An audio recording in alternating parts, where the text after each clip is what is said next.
Across the creative sector, I would say that Northern Ireland does have quite a strong advocacy within the creative sector. It does tend to be a very strong lobby. In terms of its strong points, what it does well is mobilising its grassroots, mobilising its audiences, its membership base, the board thing. So it does punch above its weight somewhat in that regard. My one criticism would be that it does tend to be quite reactive rather than proactive. It does tend to mobilise very well when it comes to a funding cut or the potential danger of a funding decline, but not as proactive in terms of influencing government policy as other sectors might be.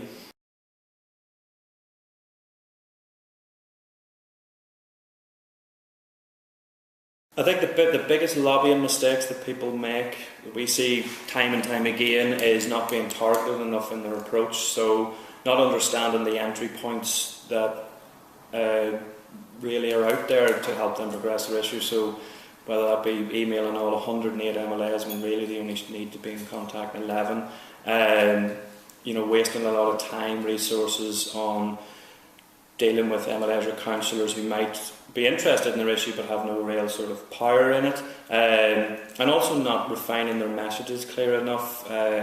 Some messages tend to be quite vague, not really tied in with the wider political discourse or policy discourse, and not really communicated clearly enough throughout the process.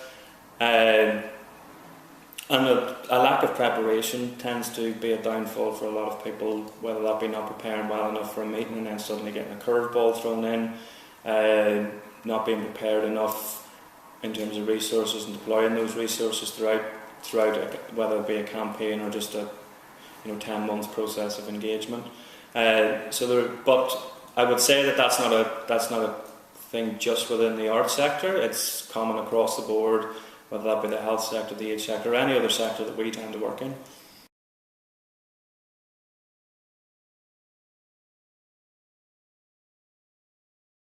I would say the next 3 years there's a lot of opportunities for organisations to engage politically. We're entering a period now of three, almost unprecedented, where there's 3 elections now coming up. There's the Europeans and the local governments coming up in 2014. We have the Westminster elections in 2015 and the Assembly elections in 2016. So throughout that entire process, parties will be in campaigning mode. There will be a lot of opportunities to get things placed within party manifestos. So that wider political sort of campaign mode will be in place over the next 3 years.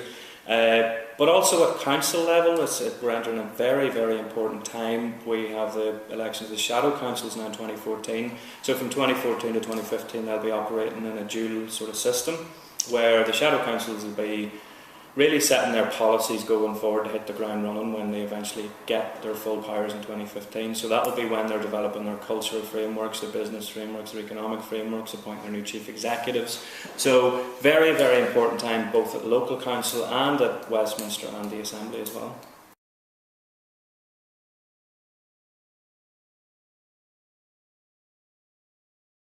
First thing I would say is do your research. So do your research before the process begins. So analyse how your argument or your issue fits in with the wider discourse. So how does that fit in with party manifestos, the programme for government, what DCAL are doing, what's happening elsewhere.